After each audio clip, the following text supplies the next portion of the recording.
Hi guys, and welcome to another episode of Kabir Considers. In this video, we're going to react to 10 rip-off songs that are more popular than the original. Man, if I or you were the original songwriter and someone came along, just copied our song, sampled it, whatever, maybe took the chorus, and their one did way better than mine, I would be so pissed. Honestly, I'd be quite annoyed, to be honest with you, unless I had some kind of agreement, maybe that, we get to share the royalties or something like that. Because, if not for your song, they wouldn't have had the success that they did. But I suppose some people will say, oh, they're just paying homage, it's inspiration, but nah, not me. I wanna have control. His face. Did you see that? Welcome to Watch Mojo, and today we're looking at our picks for the hits that are indebted to other older songs for inspiration, yet whose popularity has endured beyond the OG. Down Under, Men at Work, original, Kookaburra, lyric and music. I come They from say the that land down imitation under. is Yeah, the that is sincerest form of flattery, but a caveat to that saying might also be, watch from where you steal your musical inspiration. Traveling in a fried-out combi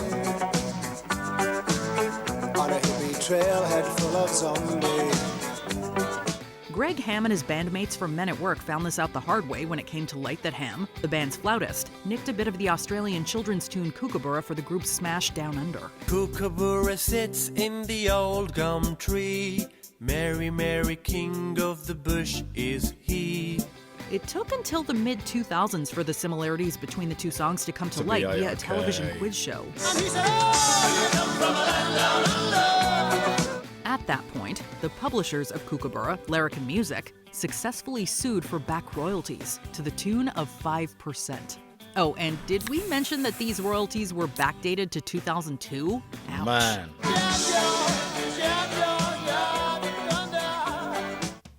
How much do you think they had to pay in terms of the dollar amount? It's got to be millions, because that song is just so popular. It's like the unofficial Australian national anthem.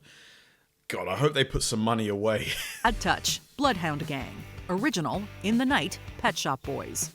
It isn't so much popularity that's at the center of this entry, but rather obscurity. Sweat, baby, sex is a Texas drought. Me and you do the kind of stuff that only Prince would sing about. There's no denying that synth-pop icons I know Pet that Shop song. Boys Discovery Channel. have a much greater legacy than comedy rockers The Bloodhound Gang. You've had enough of two-hand touch. You want it rough, you're out of bounds. That said, the comparative obscurity of this Pet Shop Boys B-side, In the Night, made it easy sample fodder for the gang.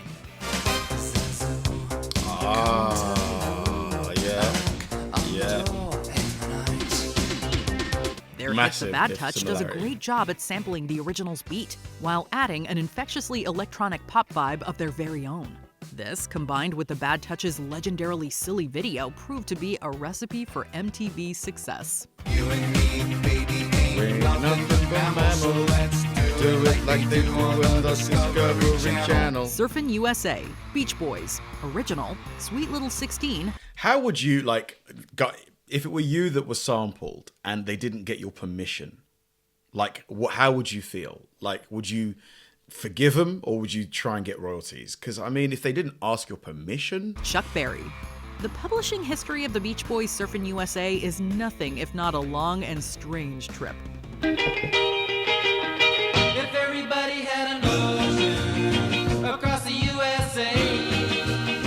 Songwriters Not heard that Brian one Wilson before. and Mike Love openly admit to having swiped the arrangement of Chuck Berry's Sweet Little 16 for their hit, although they initially neglected to credit Berry as a composer. All over St.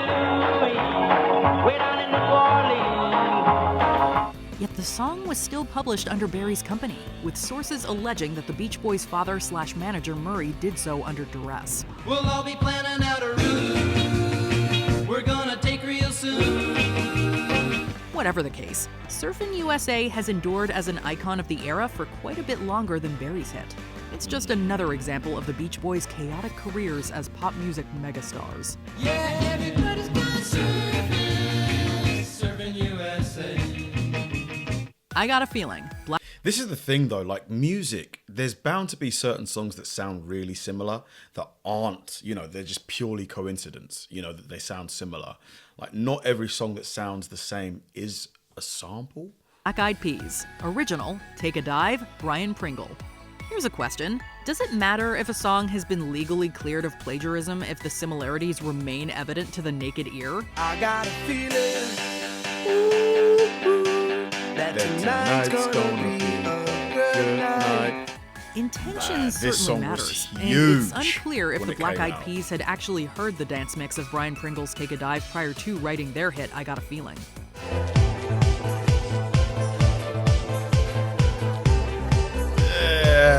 Yeah, the bass line.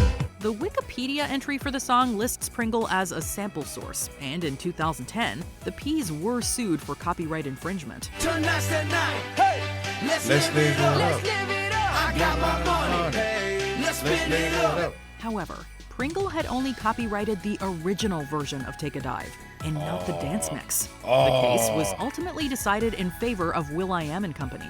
But what do you think? That tonight's gonna be a good night.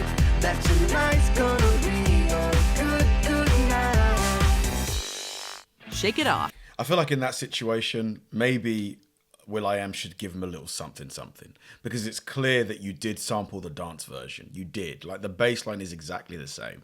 So even though you won in court, give him a few grand. Taylor Swift.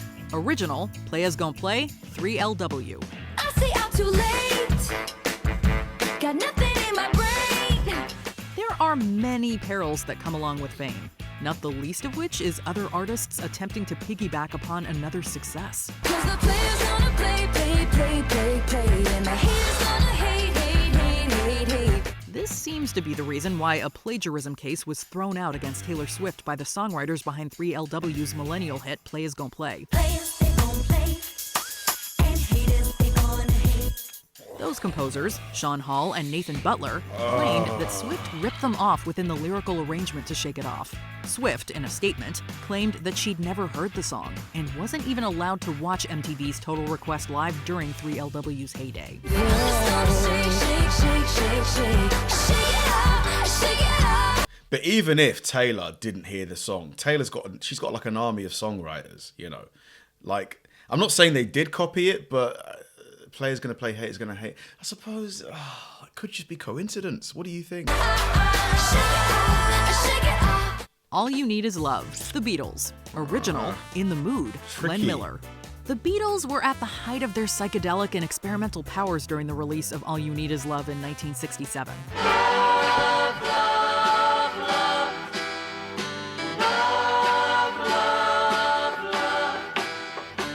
The composition of this song, as a result, is full of different snippets from popular musical artists, including In the Mood by Glenn Miller.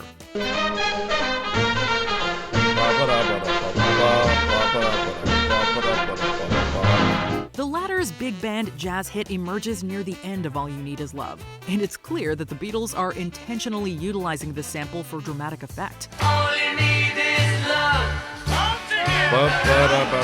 All you need is love. This also serves as something of a changing of the guard, however, a moment of major cultural shift. Glenn Miller's dancehall jazz was now being seen as a quaint relic, while the Beatles pushed for the justification of a youth culture that could change the world. Love is all you need. Love is all you need. Love is all you need. Crocodile Yeah, that one I don't see the similarity at all. Did you? I couldn't see. Rock, Elton John. Original, Speedy Gonzalez, Pat Boone.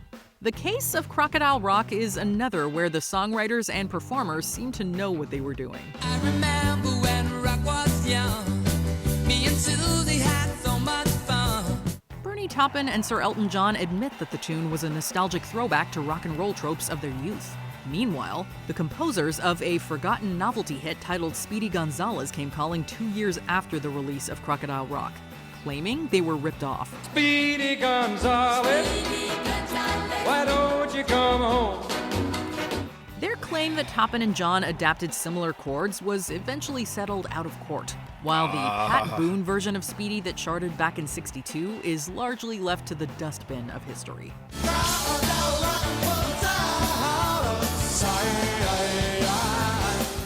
Dazed and Confused, Led Zeppelin. This is where it gets tricky, you know, when you can't really hear the exact same arrangement and stuff. Like you could plausibly argue that, you know, they just sound alike. They're not the same song. I didn't copy you. Original, Dazed and Confused, Jake Holmes. One doesn't need to be a rock historian to understand that Led Zeppelin ripped off a lot of songs. Been dazed and confused for so long, it's not true. It's just one of the band's infamous legacies, but Led Zepp was effectively caught red-handed with Jake Holmes' Dazed and Confused. I'm being abused, I'd get better off dead. I can't stand this tease and I'm starting to crack.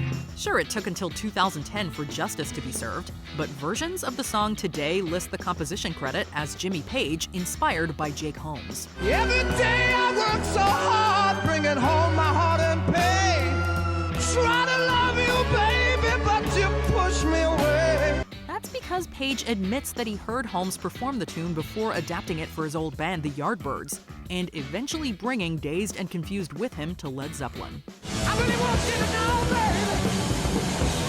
I really want you to understand. Paradise City, Guns N' Roses. The ones where they have to settle, or not settle, when they lose and they have to make backdated payments.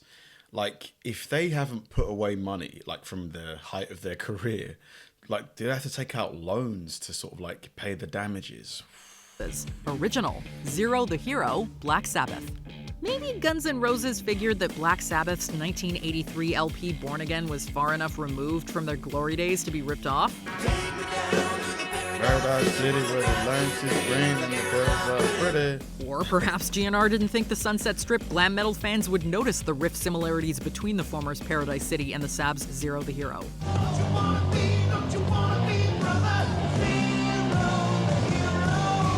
Sure, the Sabbath version is a bit darker, but the groove is remarkably similar, and also taken from around the same era. Fast forward to 1995, and Rocket from the Crypt's On a Rope seem to have the same idea.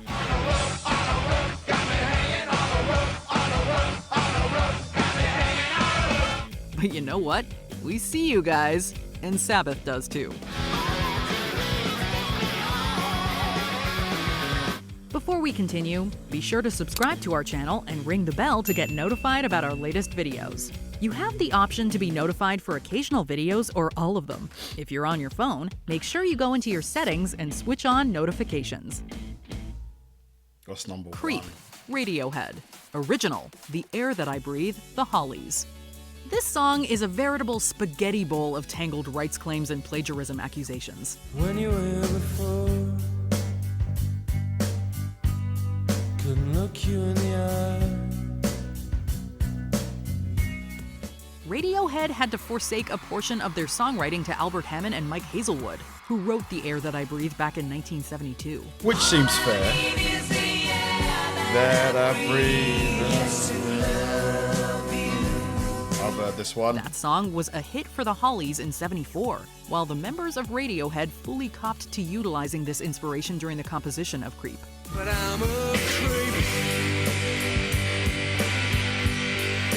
I'm a This admission makes it seem strange that the band would then contact Lana Del Rey for her song Get Free, Colors used to lure you in and put you in a trance.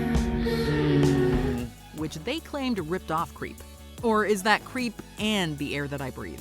We're so confused. I Yeah. don't belong here. I don't belong here. They call it the music business for a reason. But what are your thoughts about copyright, plagiarism, and music law? It's a tricky one. It's a tricky one. It's a tricky one, isn't it? Because I think unless it's, 100% obvious that the song copied another song, then it gets really subjective and like cloudy because you're not sure. How do you prove it? Unless the person confesses and they were like, yep, you got me, I did. How do you run it through some kind of computer program? And, it becomes really, really obscure. Thanks for watching, guys, and I'll see you in the next one.